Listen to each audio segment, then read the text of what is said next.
right, good morning everybody. How are you all doing on this early morning coming to this crazy big convention where you're learning tons of stuff that's a little overwhelming? Inspired? What are some of the feelings today? Happy to be here overall? Yeah. I'm happy you're here because I didn't have these opportunities when I was young to participate in new ways of thinking. And as you see the rest of the conference, this conference is about getting people to imagine a new way of building businesses, a new way of living, a new type of services, new ways that you can engage with your community. So you might see ideas downstairs that are about, different tech startups. You might see ideas about different ways of managing government. You might see ones about education, but all this is about imagining a new way that the future can be. And today's talk is partly about that, is how can anybody think more creatively about the future? There's something special that happens the moment you stop thinking about the past and start thinking about the future as something that's possible, something that you can create, something you have the ability to change. So today we'll be talking about design thinking, which is a system that many startups use, a lot of education facilities use. It's a fancy name, but at its base is let's think a little differently about creating. Let's think a little differently about how hard it is to create. And let's think a little differently about the tools we have access to. So a bit about myself. I've been working in tech for 2 decades. Been to a lot of different schools. I'm somebody that has always actively been learning. I've been searching knowledge. The thing that's interesting about that is it used to be harder to search for knowledge. Today, it's all at your fingertips. You have inspiring teachers who can connect you to other inspiring people and inspiring doers. And the doers are the ones that you can often learn the most from. But in this firm that I lead, we work with a lot of big clients. We've helped Indigo think of new ways to recreate retail. We've been working with BC Lung Association in terms of how to help people quit smoking. We've worked with TransLink on how to improve some of their mobile systems. The point of it is our work is enabling businesses to think differently about the services they're offering. Sounds fancy, but at the end of it, it starts with just asking questions and using these methodologies to think differently about simple things. But the core of this is that really over the last 5 years, I've been prototyping my life. And what does that mean? It basically means that I go into every year not really knowing how the year is going to end. I don't assume to say, I'm going to end up in that point. I assume that I'm going to learn this year, and whatever I learn is going to help me pick my next path. And sometimes that means you have a couple failures along the way. Sometimes that means, there's things that happen that you weren't expecting. But the fact is, everything is a learning. Everything is a lesson. And even if you fall, that's something special because you can think about why you fell. Were you not thinking about what were you doing? Was it something that distracted you? Or did you fall because that's what you were supposed to do? And sometimes that's okay. And coming out of school, you're going to have a lot of falls. But it's important to not take it too personally, to think of it as a learning, as a lesson, as something special in your life. So you get asked this question all the time. What are you going to do with your life? How often do you get asked this question? A lot. Your family keeps asking you this. You're almost done school. I see a lot of nodding. Anybody want to help me answer this question? Anybody? What's that? Twice a day. Twice a day. Okay. So what's your answer? You want to be an engineer. Okay. Cool. Anybody else get asked this question? Yeah. You don't really know? Okay. Great. Anybody else? Yeah. I'll tell you when I grow up. This is interesting. It goes from very firm all the way to uncertain. But the fact is, you telling me that, it doesn't give me any doubts about you. I don't feel like any of you are not going to find a good path. Because sometimes living with uncertainty means that you're more open to change, and living with certainty sometimes means that you'll be more focused, and once you get there, you'll figure it out. And that's okay. But there's something unsettling about this question because it doesn't really help you. These are people who are observing, and sometimes they need to participate more actively in what you're doing. So it's a question that I need to come back to quite often in life because sometimes the questions we get asked don't help us well enough. Today, we're going to be talking about 2 things primarily. One is the reality revolution. That's what the theme is this week at Tech Summit. It's this idea that the world is changing, the realities we live in are all changing. So we need to start being more present in that change.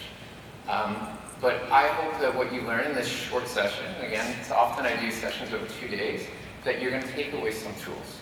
But the point here is, how can you take advantage of how the world is changing? Number 2 is we're going to talk about prototyping. Does anyone ever do prototyping in any of their work? Engineers might, designers might. You've done some prototyping? A lot of prototyping over here. And what kind of stuff? Mostly like areas or... Doesn't matter. We use CAD to prototype different... Yeah, for sure. And CAD is a prototyping tool. It's great. Like, I used to use CAD as an architecture way back. Okay, so we're going to talk about how can you use prototyping to innovate your life without the risk of failing. So CAD is a great example. So CAD is a mapping tool, a design tool that architects and engineers use to basically design the building before it's built. Now, with the sophisticated computers, you can use different models to make sure that it meets engineering standards. And the fact is, you can test out what the building will look like, what it'll feel like, without the risk of building this giant thing that sucks. That's really what we're trying to avoid. And you got to remember, 100, 200 years ago, sometimes you spend like 100 years building some of these cathedrals. Like Antonio Gaudi's Sagrada Cathedral in Barcelona took a century to build. He didn't even see it finished. And this is the way it used to be. Now, you can test things out on your computer. You can send it to people. What does this look like? That's really special. Okay, so I want to show you this. You might have seen this. They were breathtaking moments, all captured on video. Just after an 8-year-old boy and his family load the Screaming Eagle chairlift, the child is dangling, his father's grasp, all that's keeping the boy from falling an estimated 6 meters. There was a man with a kid struggling to keep the kid in the chair and yelling for the operator to stop the chair. But the operator didn't hear because the music was too loud, and so the chair kept on going up and up and up. Then something incredible happens. 5 young boys, just 13 and 14 years old, create a makeshift rescue trampoline. So I pointed to the net there and I said, you go grab the net, and me and Josh will go and run and get this padding. So then I ran up behind him and helped him strip that off, and then go and put it on the block, in the block cell. Well, and I yelled up and I said, okay, you need to take your skis off, because if you fall with your skis on, it's probably going to be worse. And then at one point we were just, okay, you just need to trust us, you just need to drop. And so then he dropped, we caught him. Wow, they're heroes. The little boy was unharmed. He was just like kind of sitting there like on the mat, just like, his face was just like, yeah, he didn't really know what to think, I don't think. Here at the District of North Vancouver, Mayor Mike Little has told Global News that the boys were creative, courageous, and heroic. He's hoping to honor them, possibly with certificates of appreciation. So we're going to come back to the lesson from that, but the main piece from that is that in uncertainty, we rise to the occasion. There's something amazing about that. But before we get to that, we have a guest who wants to say hello. Hi, everybody. I'm John Horgan. I'm the Premier of BC, and I'm really happy to be here today.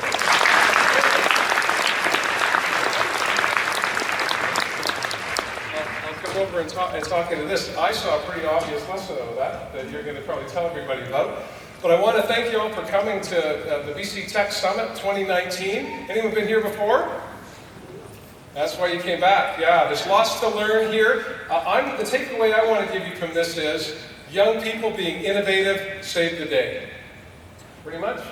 There'll be a deeper story later on, but the challenge that we have as an aging society is that we're putting a whole lot of pressure on you to be the next generation of innovators, the next generation of skilled workers that will continue to have our economy going forward. The good news for you is that there's not many of you. And the bad news for me is there's way too many of us. The old-timies are in the way. You people are coming forward to make the changes not only that you want to see, but that we need in our society. As we tackle climate change, you are going to be the innovators that come up with the solutions that are going to set us free from our carbon-based economy. So my few words to you today are, A, thanks for coming. B, be risk takers, be innovators, think outside the box. The box has been holding us all back for too long. Those mentors that are with you, the teachers that are with you, will be trying to unleash your creativity over the next number of days here in Vancouver. But when you go back home, wherever you come from across the province, take that notion that I just have to think a little bit outside the box and I can transform society, I can make the world a better place. No pressure, no pressure. But those of us who depend on public health care and need hip replacements and knee replacements are going to be counting on you guys to make sure we can pay for it. So keep your brains working, be active, be focused on making life better, not just for yourself and your community, but all British Columbians and all Canadians. We're really, really counting on you. We're going to be there to help you along the way. There are mentors all over the place here. Take advantage of this opportunity. For those who have been here twice or 3 times, make sure you're helping out those new people who haven't yet got that courage to go up and ask somebody a question. Always be inquisitive, always be curious, always challenge assumptions, and you'll be a success. There you go. Take it easy.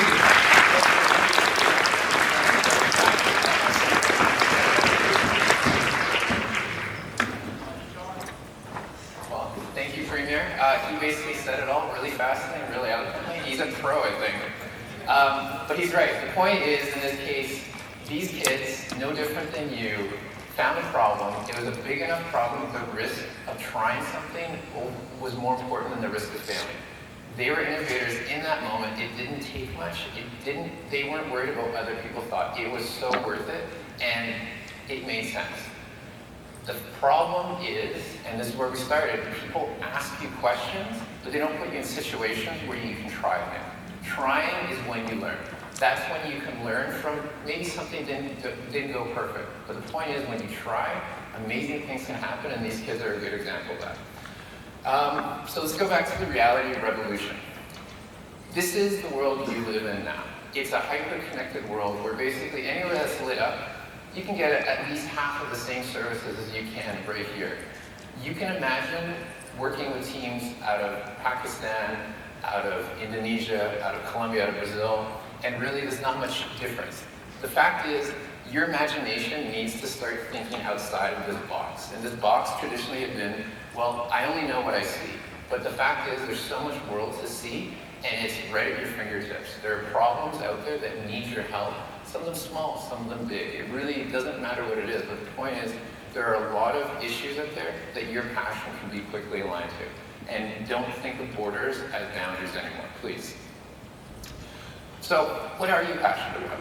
Thinking this way, where you don't have to worry about what someone thinks about you. You know, your grandparents, your aunt, they might have some judgment, but really in this room, I hope you don't feel that way.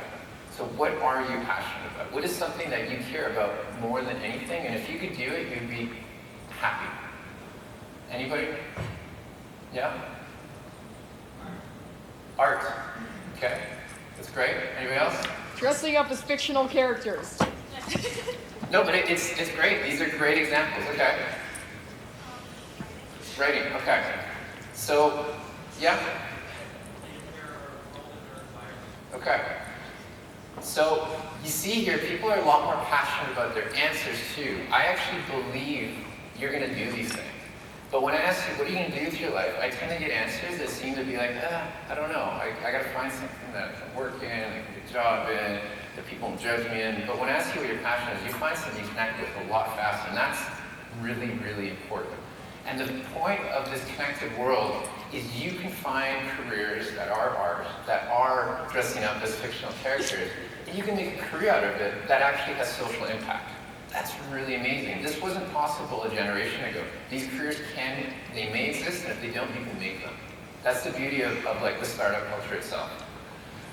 Okay, so let's talk about these reality revolutions. You know, these are 4 different categories. There's connectivity, which I talked about, which is that the world is more connected than ever before and has less boundaries. There's artificial intelligence, which is this idea that there may be a technological solution out there that will help process things that previously you might have needed a team for. You might be able to patch in data that you never could have before. Cognitive, which is we know more than ever about how people learn. We know how to enhance our skills. We know what holds us back.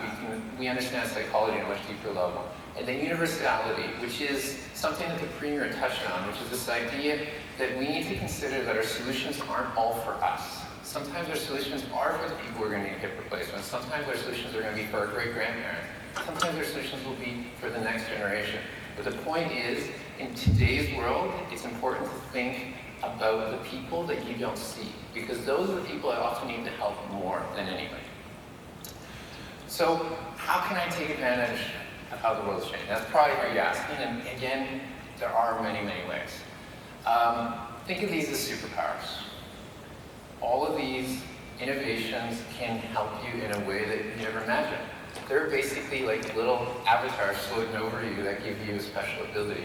They're a special power-up. So, you know, if you want to do art, you can find the right technology to assist you in that.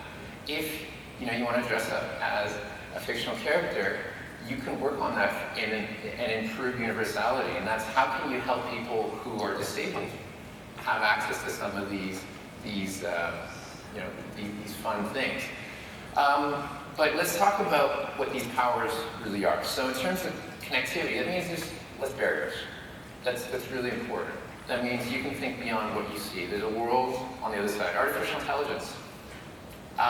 You don't have to worry about how can you, because oftentimes there's a solution. You just need a good enough idea, the tools out there. Cognitive.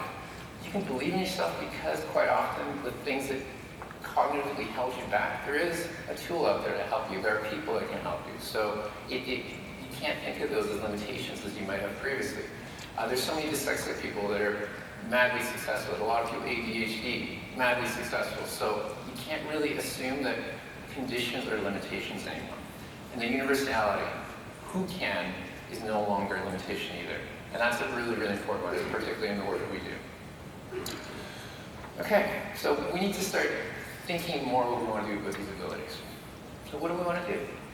How can you take advantage of this? A couple ways are become a better version of yourself. So you can focus on yourself. That's one way.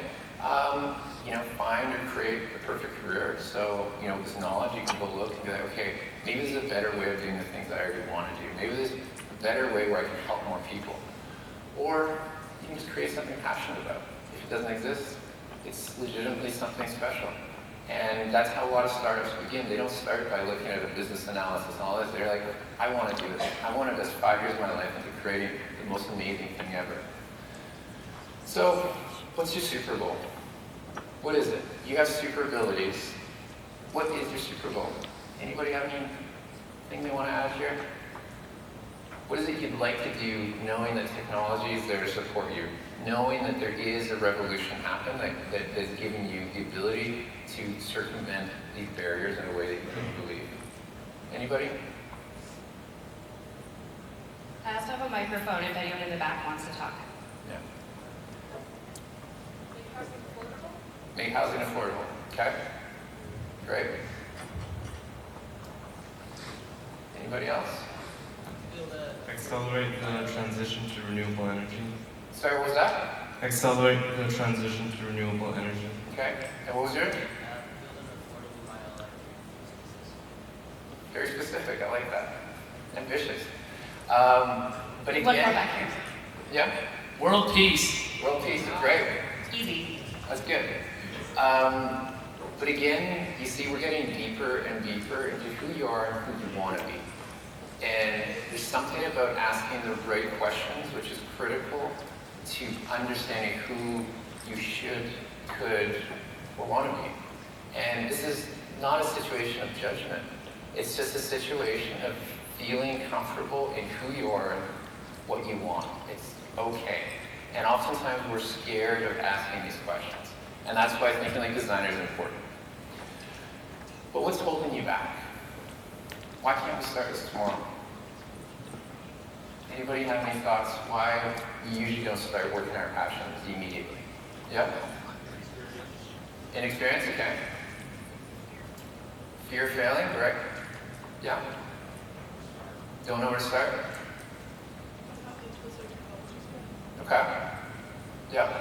Fear that just because you're not in a career that is devoted to this, that you're not capable of accomplishing that. Okay, so you're saying the fear that you're not in the career already, so it would be hard to accomplish. I'm paraphrasing a little bit. Okay, somebody else? Cost. Okay.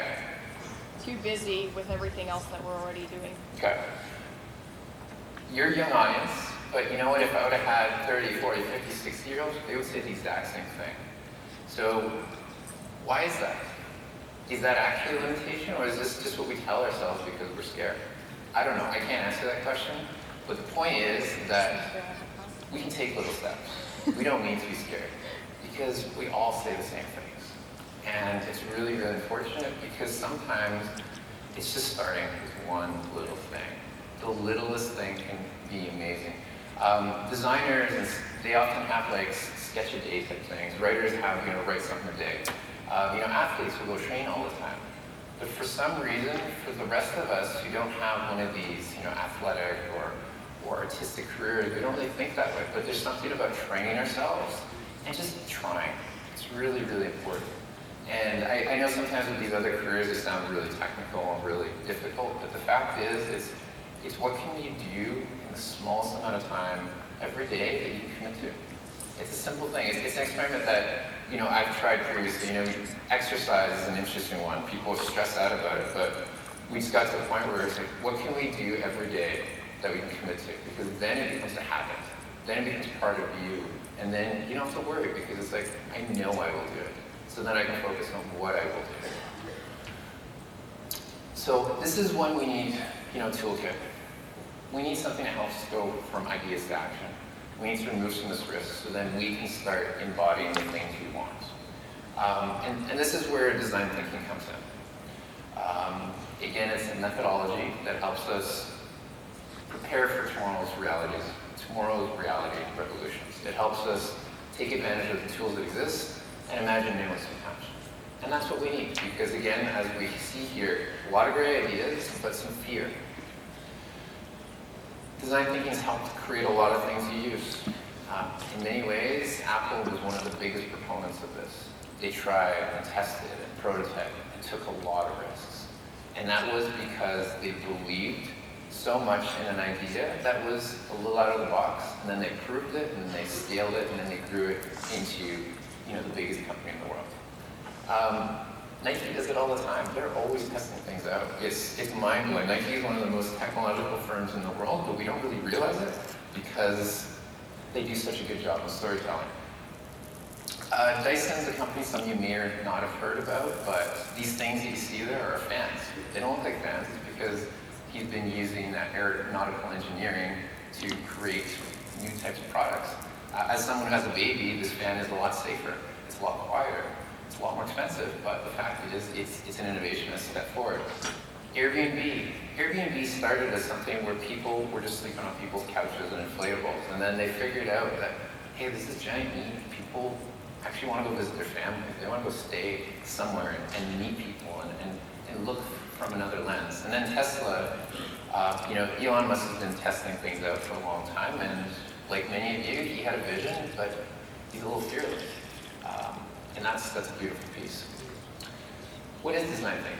It starts with 5 different components. Empathize. It's this idea of learning from people. What's really happening in their lives? Defining. Okay, from that, what can we take away? What is it that we actually need to focus on? Ideate. What are ways we can address this issue? How can we get step by step closer? Prototyping. This idea of, okay, well, we know where we want to get to. What is the simplest thing we can make to prove it?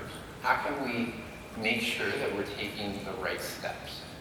And then testing it, which is basically you prototype, you test it, you prototype it, you test it. This sounds like a highly technical thing, but this is no different than going out there and shooting hoops. It's no different than entering writing competitions. It's no different than learning how to walk. So sometimes we put barriers up there because we're genuinely scared, but the tools exist. We're used to failing, we're used to learning, we're used to training. Let's look at Netflix. Everybody loves Netflix in some form or other.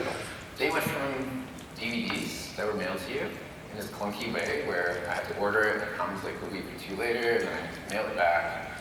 And now they're the most dominant, in some forms, media company in the world. The DVD thing is nothing, it's something they never cared about. They were testing their model out. They wanted to see how people react. It was a prototype, but they proved that people wanted things different than existed today, and it worked. And guess what? Their model has been working in terms of business performance as well.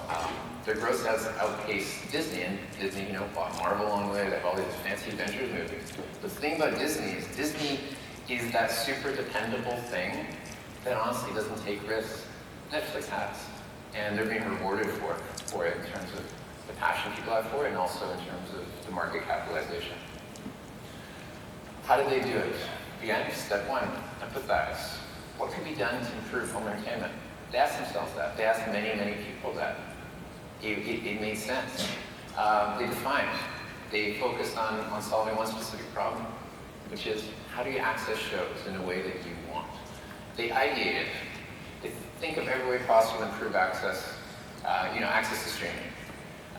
They wanted to give people access to the shows in a way that made sense. Why not give people the tools that they want, that it made sense? And then they prototyped it. They built one idea in a very simple way. They started this on-demand revolution, and the technology wasn't there at the time, but they waited it out, and they invested in it, and it made sense. And then tested it. Pretty simple and straightforward. And again, I know you're thinking, reading this, that this is not who I am, and this is a business and such, but let's talk about what we can do for us. The big lessons from here. Think big, start small, fall quickly, or fail quickly, and learn always. These are things anybody can do. If you want to be an artist, you want to, help climate change, you want to save animals, whatever it is, it doesn't matter, This isn't about judgment, about the quality of the idea or the magnitude of it. It can be the smallest thing. It can be, how can I help home people or house people that are refugees? Everybody can take a step. How can I help homelessness? I can help one person at a time. There's so many ways you can go about this, and the point is, it's just thinking big, starting small. Simple lesson. So rapid prototyping is the tool that we're going to talk about today. I hope you've done this, and I know you have, because we've all done paper planes. We've all imagined ourselves as astronauts. We've all played Legos. Some of us have probably spent our time drawing up applications and games and stories and cut things up. These are things we did when we were kids, and we thought they were kid things to do. But guess what? Adults now get paid to do this stuff. Pretty funny, huh? And like I said, there are careers out there that you couldn't believe. There are companies in Vancouver that specialize just in building architectural models. All they do is just cut things and glue them and paint them. Beautiful. There are people that get paid to build Lego in the world. There are people who literally get paid to sit in front of you and show you cards and ask you questions. More careers exist than you can imagine. But the point is, you need to know why you want to do it. And that's what's really important here. So how would you prototype your future goal? Does anyone have a goal that you want to talk about? We can see how we can help you prototype it. Anybody have a goal that they want to work through here? I want to get into mechatronics engineering. You want to get into mechatronics engineering? Okay. That's great. Now, I know here today there's someone showing videos earlier. There are like robot competitions, which is one level of it. And then obviously there's a lot of Lego tools that you can use for that. Now, I'm assuming that you already do some of that stuff, right? So that's fantastic. Why have you been doing that? Because it's my passion. Right, but people have been motivating you too, I'm sure. No? Teachers, somebody? Yeah, a couple of people. Okay, that's good. And it helps when you have somebody backing you, helping you, encouraging you to do those little things. But oftentimes it starts as a kid. So sometimes you might look back on your life when you're 10, 12, and you realize that you were doing something back then that actually was a prototype of what you want to do in your future. Was there somebody in back there? Yeah. I'd like to get into the music industry. Okay, you want to get in the music industry. What part of the music industry? Specifically electronic music. Okay. It's an area I know well. I used to be involved in that, funny enough. There's a lot of ways you can get into it. So obviously, there are a lot of softwares that you can learn. Simple thing. There are a lot of videos that you can download, pay for, whatever. Like I know Armin van Buren does like a master class online, so you can learn that way. But in terms of music is the same as drawing, where it's how can I make a song every week? How can I make a beat every day. Learn how to master, the micro edits in a beat, and you might make something amazing. Last night I went to a concert where someone was playing like 6 pianos at the same time. And I guarantee you he started on a little toy piano at one point, and that was his prototyping. All right, thank you. So you have a sheet in front of you. I'm hoping you can help me help you in this case. Let's create an innovation plan for ourselves. I want to know what your goal is. I want to know what your motivation is. Let's start with those. And if anyone has any questions, let's talk about it. But the end goal here is I want to take what's in your head and help you create a little bit of an action plan.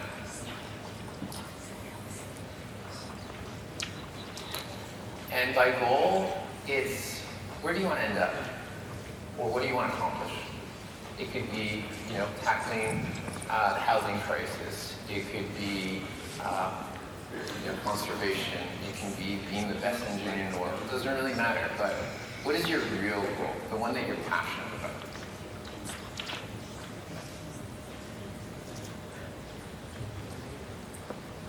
And then when we talk about motivation, why do you want that? Why do you care about the environment?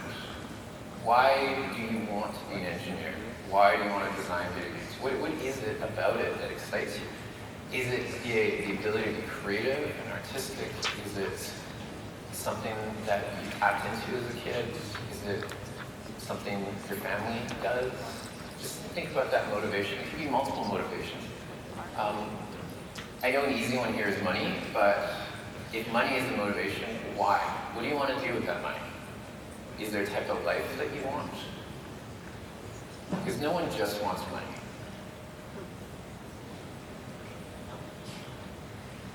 Okay.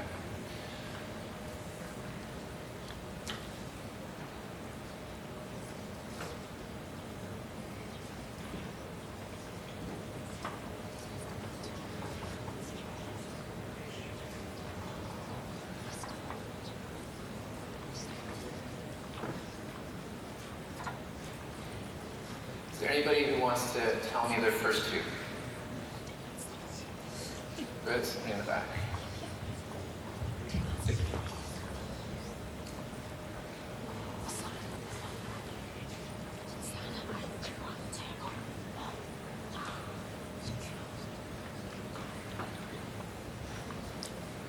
Great, so what is your goal and your motivation?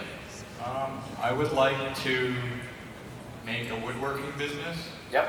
And sell things, but I don't know how to sell things. How to sell things? Is that what you said? Yeah. Okay. And what is your motivation for creating a woodworking business? I just enjoy it a lot. Okay. And what part do you enjoy of it? Is it the making? Is it the giving? Is it the creating spaces? What do you enjoy about it? Everything. Everything. Okay. And have you made anything in the past that made you excited or happy? Yeah. Okay. What kind of thing? I just made myself a workbench. Yeah.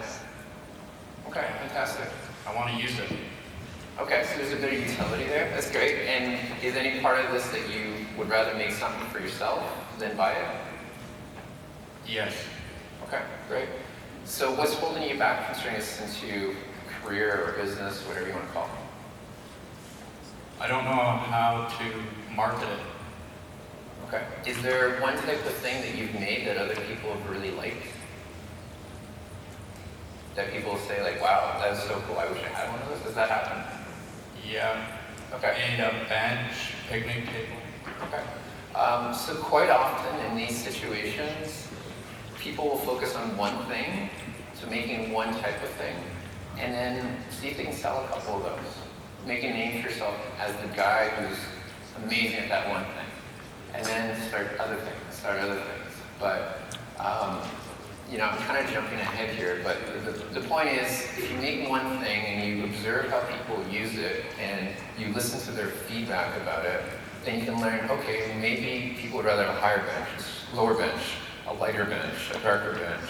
And from that, you can learn more ideas on other things you can make. So it starts always by making a simple thing. It's just think big, start small piece, and then just listen.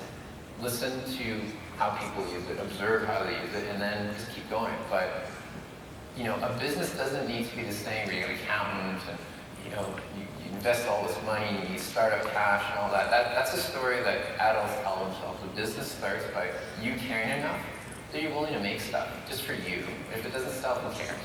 And that's okay. Because guess what? For somebody in your family will love to have a bench, even if you make 3 and you only sell 1 or 2. So there's nothing to be scared of there. Okay, anybody else want to talk about the goals and motivations? All right, somebody in front here? She wants to be a professional fitness skater? Figure skater, yeah. Yeah. Okay. Oh, man. Motivation, what is your motivation? I love the internet, it makes me happy. And as a child, I'd always like watch Disney on Ice until I actually went to Disney on Ice. You went on Disney? Yeah. Oh, so you've been doing this? That's amazing. Okay. So what's holding you back from committing more to it? I'm kind of scared of falling. Oh, literally you're falling? Yeah. Yeah. Everything you do, you can like get damaged and like hurt something, and I don't want to get hurt. Okay. And are there other types of skating type things you like to do aside from figure skating? Partner dance. Partner? On ice, again.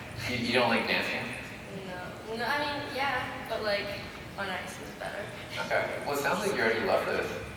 So what do you want to do? Is this like a passion or is this like a career? I'm not sure, I'm still figuring it out. Okay. Well, it sounds like you might need to find a partner to do some partner dance with. I had one, and then he left. Bad choice. Well, it sounds like you're on your path. So are there people supporting you? Yeah. Okay. Well, this is the case, obviously, you can find coaches and other people who are more advanced than you and get them to give you feedback. And I think there's a lot of lessons from that, but... He's available. Yeah, somebody's available. Oh, thank you. Okay, anybody else over here? What's your... Or you want to...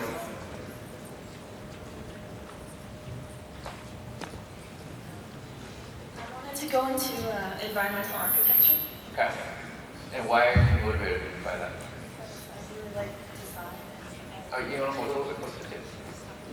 I like design and I like environment. Okay. So you like design and environment? Okay, that's your motivation. Yeah. Great. What's holding you back from making this like your future? From what I've researched, most people who go into architecture don't actually necessarily do what they wanted. Okay.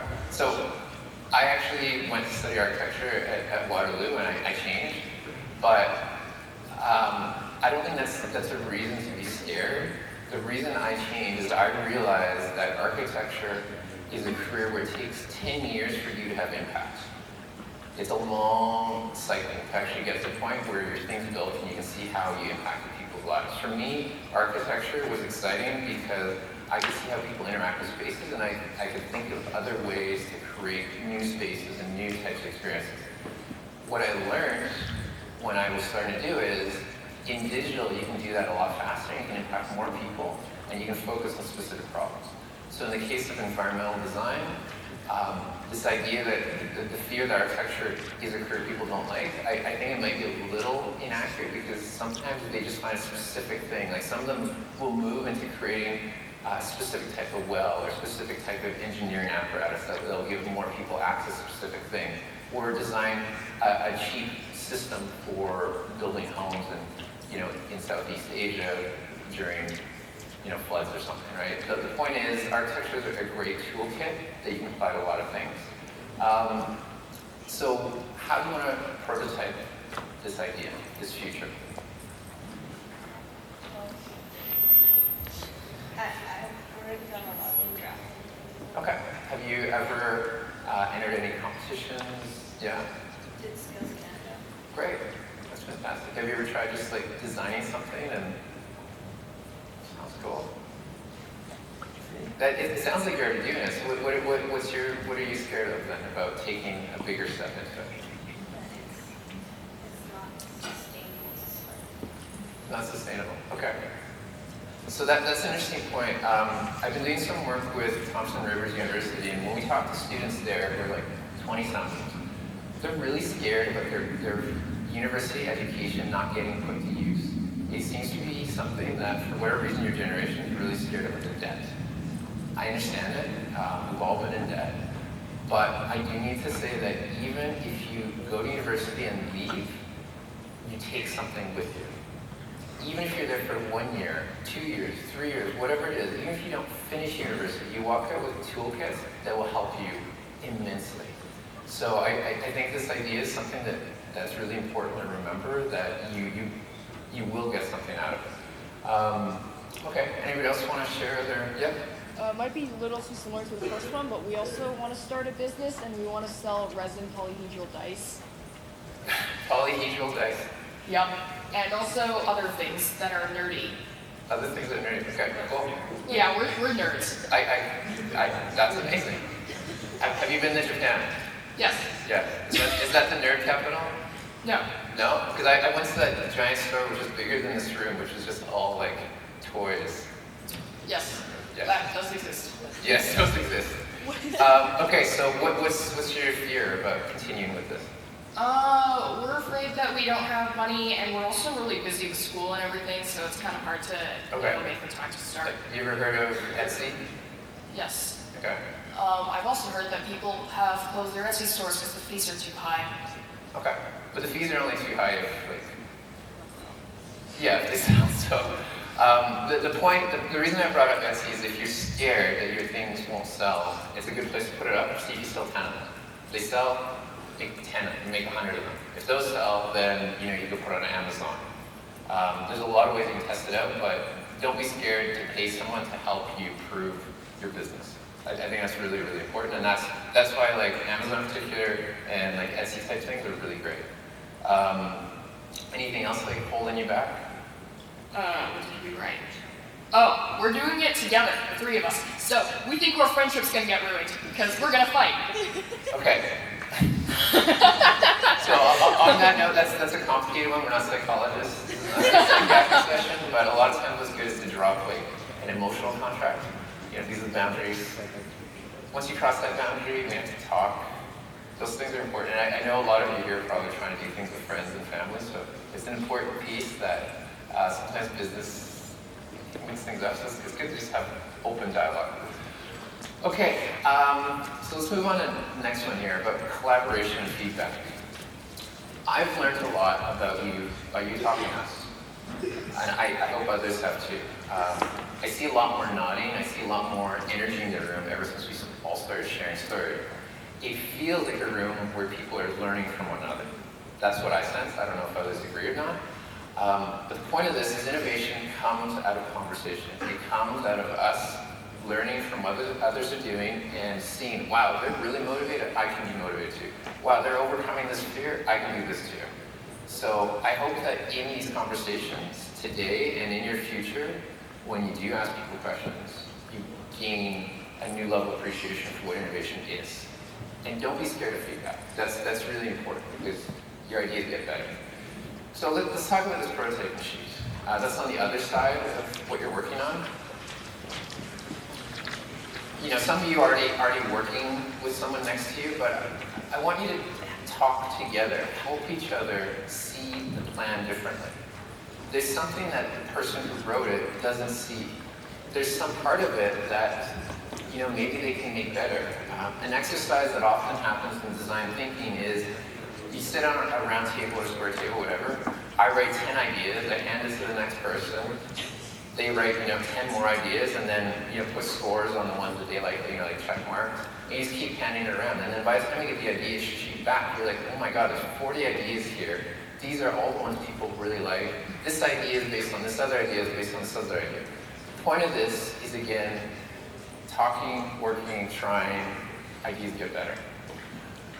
So again, I'm just hoping that people can have some conversations here, and more than anything, that you can draw out a prototype.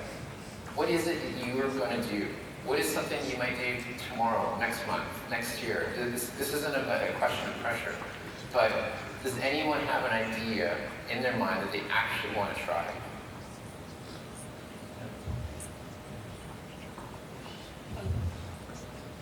It's not for sharing. Okay. No, but it's good to hear that you have an idea. All right, there's someone else over here too. No, over here.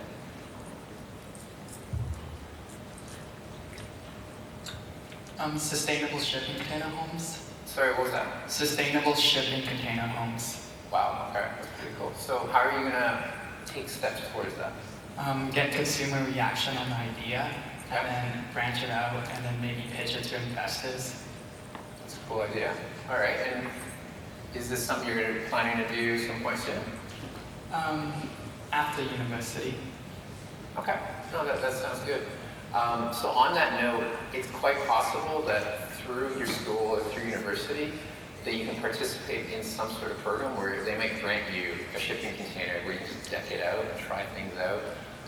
So I know there's a group called City Studio, which is a partnership of different Lower Mainland post-secondary institutions where they do a lot of really cool community projects like that. So that's one way to do it.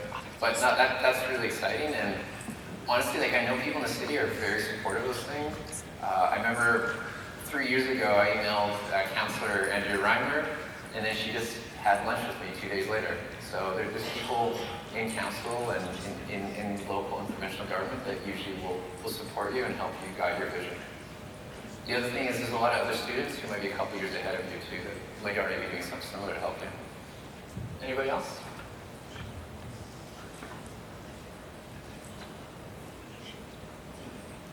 No?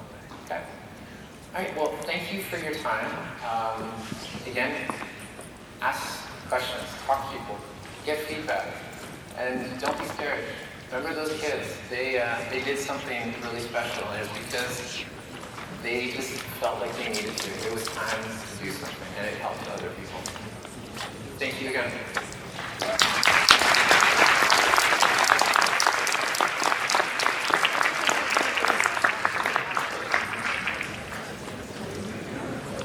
That was a coincidence.